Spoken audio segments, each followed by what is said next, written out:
Hey Copic in the Craft Room fans, Michelle Houghton here. We have a stamp that we're going to color up today by Stamp AnnieThing. I love this image. It's one of my favorite fall images by Stamp AnnieThing and did a beautiful job. She always does. And I'm going to color this up with a no-line coloring technique. But the feature that we're going to kind of focus in on is the challenge this month at their site is Copic Plaid. So the first thing I did was actually pick a pattern paper out versus choosing my Copic colors. I found a pattern paper that's plaid, and I'm going to try to imitate that plaid using my Copic markers.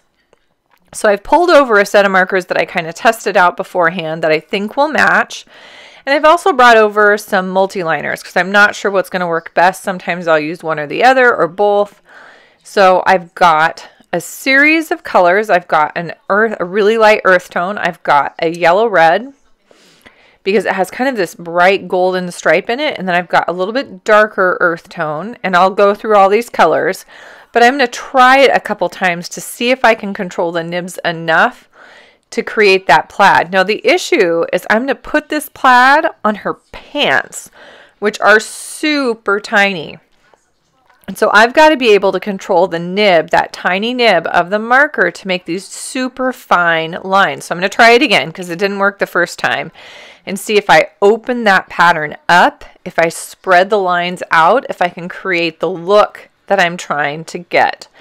And as I do this, it's looking more like what I want. So I think I'm going to get it.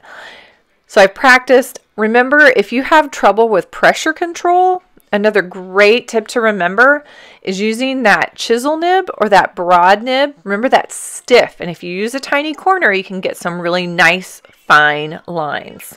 Okay, so I'm going to base the pants in E50. That's my lightest tan color, and I'm going to let that dry. Since I'm not a patient person, I'm going to jump to the sweater, which is a BG90 and a BG93 and a BG96. And I'm just shading that, adding that form, giving her that roundness and three-dimensional quality that I'm looking for. And then I'm blending those back, going back to my mid-tone and then back to my lightest color. And all of this is being done to let those pants dry with that E50. And by the time I've got that sweater nice and blended, those will be ready to try to add that pattern on top. So YR12 is next, and that's going to be that center line of the plaid. I keep it nice and wide and open so I have space for the other colors. E55 is next. It's going on either side of that YR, and it goes kind of all the way. So every edge of that YR gets hit with that E55. The next thing I've got is a BG93, and I'm trying to go right along the edge now, and this time it goes over the top of that YR as well. So it kind of crosses over and goes to the outer edge of the E55, but crosses all the way through and over those other lines.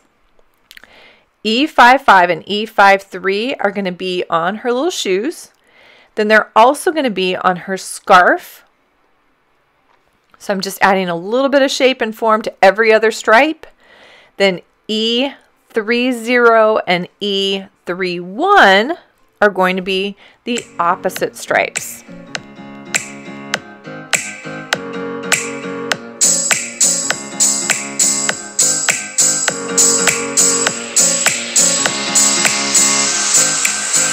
All right, onto her skin. I've got an E50. I'm going to be careful to avoid the whites of her eyes as best I can, and I'm hitting her kind of ankles and her hands and her face.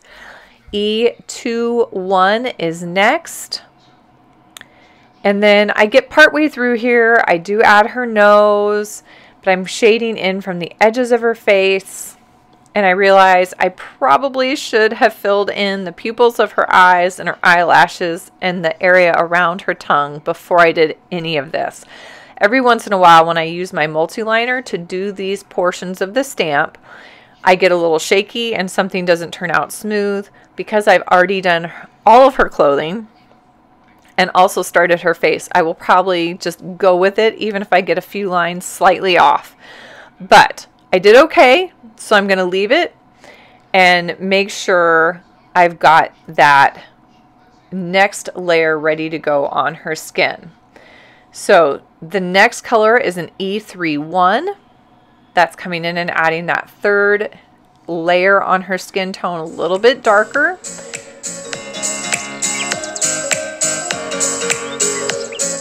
Blending smooth with my E21 and then my E50.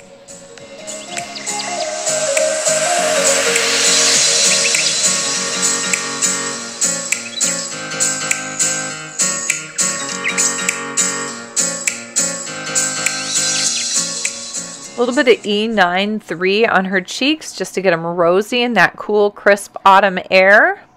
Blend those back with the E50.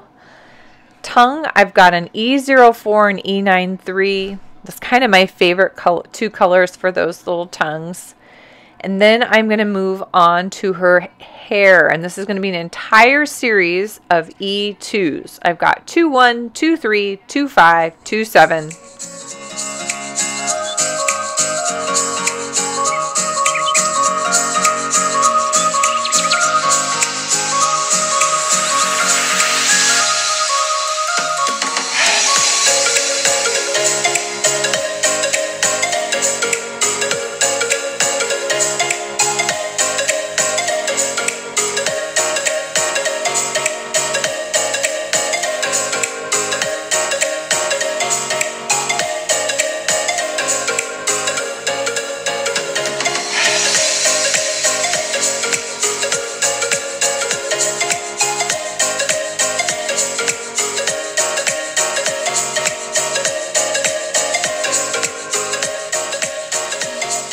You will notice as I'm getting darker into those E2s that the bow is disappearing. This is a small, thin bow off to the side of her headband. And I decide about partway through, you can see here with the E27 as I'm coming in with that darkest color, that I'm probably going to be better off letting the bow disappear. So I've gone in and I'm going over those pieces, and I will add the bow back in on the card with an actual bow. And that way I'm keeping the hair looking good. A lot of times with a bow there, it's sometimes hard to start and stop. And so then it doesn't look, it looks a little disjointed.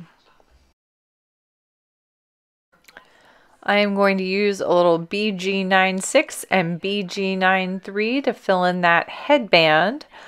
And when I do the card, I don't talk about this because the card is just appears done. I take a piece of twine and color it with that BG93 to get the same color match. So I just was using a little BV20, and now I've jumped to BV23 to add some cast shadows underneath the clothing, on the skin, and on the other pieces of clothing. And then I'm jumping to a Y23 for some of the leaves. YR24 is next. I'm truly just scribbling. Kind of just going back and forth, up and down. I am using my brush nib, pushing down so it's kind of, and letting up E15 so it's all irregular. And then kind of filling that in, getting some of those spaces filled in with those three colors. Then I'm going to come back with my lighter color and kind of soften that up. So I've got that Y23 again, and I'm literally washing over that whole area really lightly one time to get that kind of softened up. I'm going to add a nice cast shadow with a BV23 underneath her. And then I've pretty much got her colored up.